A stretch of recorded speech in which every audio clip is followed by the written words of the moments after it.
o livro tem uma constatação que eu acho muito interessante, que diz o seguinte: a Rússia vem falhando ao lidar politicamente com a tentativa de consolidar o que o autor vai chamar de um espaço geopolítico pós-soviético. Que é basicamente a fragmentação da União Soviética, né, o fim da União Soviética, a fragmentação e a tentativa da Rússia de se manter não mais soviética, quer dizer, não mais englobando esses outros estados à sua volta, mas tentar mantê-los como uma área de influência, tentar mantê-los como uma espécie de um espaço vital de uma Rússia ampliada. Essa guerra agora, ela é consequência, em grande parte, do fracasso russo de tentar manter essa consolidação, tentar garantir essa consolidação do ponto de vista político. Então, ela já parte, digamos, de uma fraqueza russa, a incapacidade que a Rússia teve de manter esse cenário, esse seu espaço geopolítico pós-soviético, politicamente, e aí ela é obrigada a partir para a guerra. 6 pré-requisitos que fazem a Rússia não conseguir lidar com essa consolidação e daí a impulsionam para uma guerra, justamente nisso que o autor chama atenção, nessa multipolaridade de uma crise do capitalismo tardio, onde os estados vão tentar exportar e externalizar as suas próprias crises, né? Então, eu listei aqui 6 coisas. Eu não costumo falar muito com roteiro, não.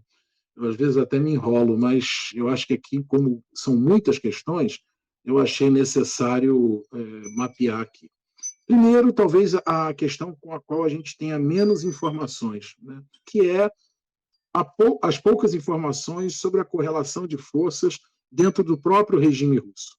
Nenhum déspota, por mais forte que possa ser, governa sozinho, ele governa em aliança com um conjunto de forças.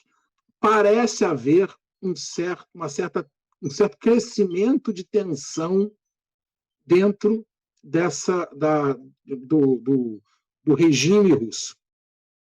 Segunda questão, que também está tratada aqui no livro, a União Soviética ela foi, em grande medida, um processo de modernização retardatária, né, de uma parte expressiva do grupo, né? Quem tiver mais interesse sobre esse tipo de formulação, o Robert Kurz, que é um autor, inclusive, próximo, já falecido, mas próximo aqui do autor do livro, vai analisar isso muito bem, né, de como a Rússia faz uma compressão temporal e faz uma transição de um regime pós-feudal para um regime industrial, com todos os câmbios culturais, jurídicos, econômicos, políticos, sociais, né, a introjeção de uma lógica do trabalho abstrato, tudo que demanda essa transição, aquilo que a Europa levou, sei lá, 300 anos, a Rússia fez em poucas décadas, né? Por isso, inclusive, tudo na Rússia é tão grande, tão grandioso, suas tragédias, suas conquistas, justamente por conta dessa compressão temporal. Mas esse processo ele entra em crise nos anos 70, a União Soviética efetivamente desaparece, e nos anos 90 você tem um retrocesso desse processo com um desmonte quase que total, a crise enorme do Estado russo e das ex-repúblicas soviéticas, um desmonte do aparelho estatal russo. Isso faz com que essa passagem à modernidade coloque essas novas repúblicas num local periférico, num local de exportação de commodities. Isso coloca a Rússia num papel de fragilidade. Uma dessas commodities, duas, né, o gás e o petróleo, estratégicas, mas mesmo assim um processo de fragilidade frente à necessidade de importação de produtos industrializados. O terceiro pré-requisito desse cenário é a existência de uma série de conflitos congelados, fruto da confusão que foi o processo soviético de remanejamento, de alterações de fronteiras.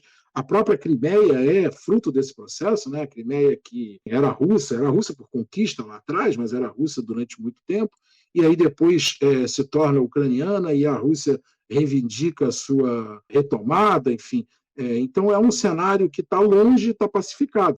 Uma quarta questão, que é um pré-requisito importante para a gente entender a atuação da Rússia nesse cenário, é que a Rússia vinha se sentindo pressionada nisso que ele chama desse espaço geopolítico pós-soviético.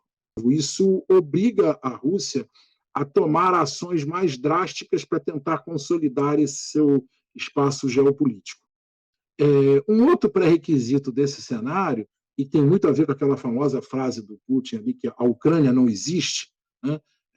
Que é a tentativa do Putin de se conectar com, e a tentativa claramente reacionária de alguns setores da extrema-direita mundial, dessa ascensão dessa extrema-direita mundial, que buscam um recuo a um passado mítico e se conectar a esse passado mítico como sendo expressão hoje desse passado mítico. Embora, por exemplo, só seja possível falar em Rússia propriamente a partir de Ivan IV, Putin vai recuar isso lá para ano 900, ano 800, e vai dizer, olha, tudo que veio de lá para cá é Rússia.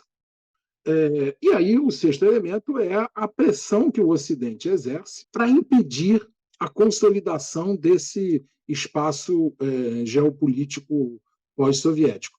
Então, esse conjunto de coisas, né, essa incapacidade de gerir esse espaço geopolítico pós-soviético, essas crescentes tensões no interior desse espaço, a fragilidade da economia russa, a concepção ideológica que a conecta com o passado mítico e que, portanto, faz a Ucrânia não existir, né? A Ucrânia seria, na verdade, parte da Rússia, e esse fustigamento constante, né? Eu costumo dizer que o Ocidente vinha ali, quem acompanha a boxe, né? O Ocidente vinha batendo no fígado, né? Você vai dando pequenos socos no fígado que acabam desgastando, ao invés de você dar um direto no queixo, você parte para uma guerra de fustigar, né? Esses pequenos fustigamentos, esse conjunto de coisas acaba levando, e a necessidade de administrar uma tensão interna entre os setores que o apoiam, acabam levando o Putin à guerra.